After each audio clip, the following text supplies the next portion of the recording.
বলেছেন আপেলের কথা, অর্থাৎ এই যে ঘটনাটা ঘটেছে, অর্থাৎ আমাদের যে বিপ্লব হয়েছে, এটা উনি বলেছেন যে এটা কি নিউটনের আপেলের মধ্যে টস করে পড়েনি। আমি বুঝলাম না নিউটনের আপেলের সঙ্গে এটা কিভাবে আপনার মানে তুলনা করছেন। এই জিনিসটাকে আমরা বলি সিমিলি, যে উপমা যেটা এটা, এবং এখানে ওই একটা মানে উপমান এবং উপমেয় এই দুটো জিনিস থাকে। উপমান যাকে আপনি তুলনা করছেন এবং যার সঙ্গে তুলনা করছেন সেটা উপমেয় আর কি। তো এখন আমি তার সঙ্গে একটা যোগাযোগ থাকতে হবে। এখন যেমন আমি যদি বলি যে চাঁদের মতো মুখ, তো ন্যাচারালি এটা চাঁদের যে সৌন্দর্য সেটা বোঝাবে, মুখটা সুন্দর মুখ সেটা আমরা বলছি।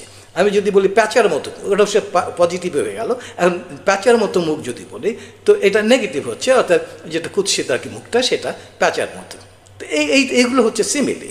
তো এখন এটা